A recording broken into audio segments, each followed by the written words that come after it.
বাহিরে প্রচুর বৃষ্টি হচ্ছে। কে এত মজার মজার ভর্তা বানালো?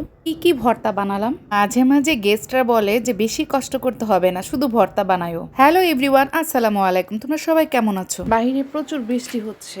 ঘুম থেকে জেগে দেখি এত শব্দ বৃষ্টি। দেখো পানিতে কি সুন্দর বাচ্চারা খেলাধুলা করছে। তাড়াতাড়ি নাস্তাটা বানিয়ে নিব। আজকে নাস্তায় তেমন বেশি কিছু করব না। পরোটা, ডিম পোচ আর দুধ চা দিয়ে নাস্তাটা সেরে নিব। আমি আবার একটু হলেও পরোটা দুধ চা দিয়ে ভিজিয়ে খাবো, কারণ আমার অনেক পছন্দ। রিমঝিম বৃষ্টির শব্দ শুনছি আর দাঁড়িয়ে দাঁড়িয়ে চা খাচ্ছি। অনুভূতিটাই অন্যরকম। এইদিকে দুপুরে রান্না করার আগে কিচেন রুমটা একটু গুছিয়ে নিলাম। রান্না করার সময় যদি চুলা এবং বেসিন ক্লিন না থাকে তাহলে কেন যেন ভালো লাগে না। আজকে দুপুরে খুদের ভাত রান্না করব আর হরেক রকমের ভর্তা বানাবো। তবে কি ভর্তা বানাবো তা কিন্তু আমি ডিসিশন নেইনি। দেখা যাক আমি একা এক হাতে কত রকমের ভর্তা বানাতে পারি। ঘরে যা যা ছিল তা টুকটাক আমি সবকিছুই হাতের নাগালে নিয়ে আসলাম। এখন আমি একটু একটু করে প্রিপারেশন নিচ্ছি যে কি ভর্তা বানাবো। ভর্তা বানাতে কিন্তু প্রচুর পরিমাণে পেঁয়াজ আর রসুন লাগে। কাচকের শুটকিগুলো ভালো করে ধুয়ে একটি ফ্রাই প্যানে ভাজার জন্য দিয়েছি। শুটকিগুলো কিন্তু অল্প আঁচে আস্তে আস্তে করে সুন্দর করে মচমচে করে ভাজতে হবে। তারপর চিন্তা করলাম যে মিষ্টি কুমড়ের ছিলকা দিয়েও আজকে ভর্তা বানাবো।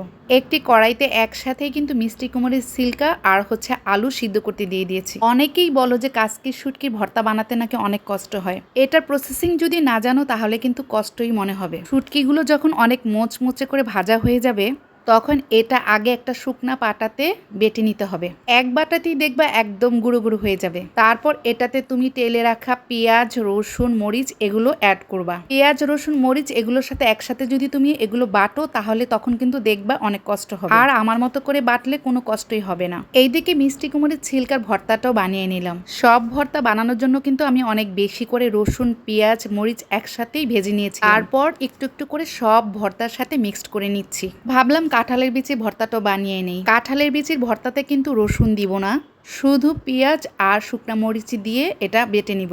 তারপর সামান্য পরিমাণে চিনি অ্যাড করে নিবা। কাঁঠালের বিচির ভর্তাতে একটু চিনি দিলে কিন্তু বেশ ভালো লাগে খেতে। বাটা শেষে কিন্তু একটু সরিষার তেল দিয়ে মাখিয়ে নিবা। অনেক সময় অনেক গেস্ট আসলে কিন্তু বলে বেশি কিছু রান্না করতে হবে না, শুধু ভর্তা বানালেই হবে। ভাইরে ভাই, ভর্তা বানাতে কিন্তু অনেক কষ্ট। আর ভর্তা বানাতে কিন্তু তোমরা মনে করো না যে অনেক কম খরচ। এই পরিমাণে পেঁয়াজ, রসুন লাগে আর শুটকিরও কিন্তু অনেক দাম। আমার মোটামুটি সব ধরনের ভর্তা বানানো হয়ে গিয়েছে। এখন আমি খুদের ভাতটা বসিয়ে দিব।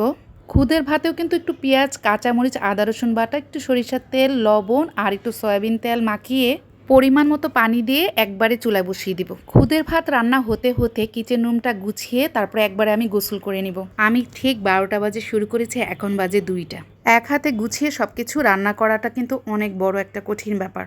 সেজন্য আমি ইচ্ছে থাকা সত্ত্বেও অনেক প্রকারের ভর্তা বানাতে পারি নাই। আমার গোসল করে নামাজ পড়া শেষ। এখন খাবারের আগে আগে আলু ভর্তাটা হাতে ডলে নিচ্ছি। আলু সিদ্ধ করে আগেই ম্যাশড করে রেখে দিয়েছিলাম। এখন শুধু পেঁয়াজ, মরিচ আর সরিষা তেল দিয়ে ডলে নিচ্ছি। এখন দেখো আমি কি ভর্তা বানালাম।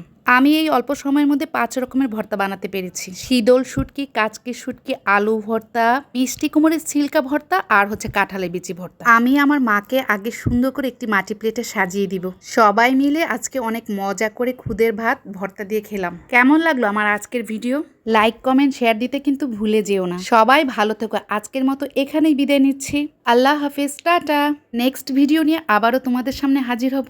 Thanks for watching.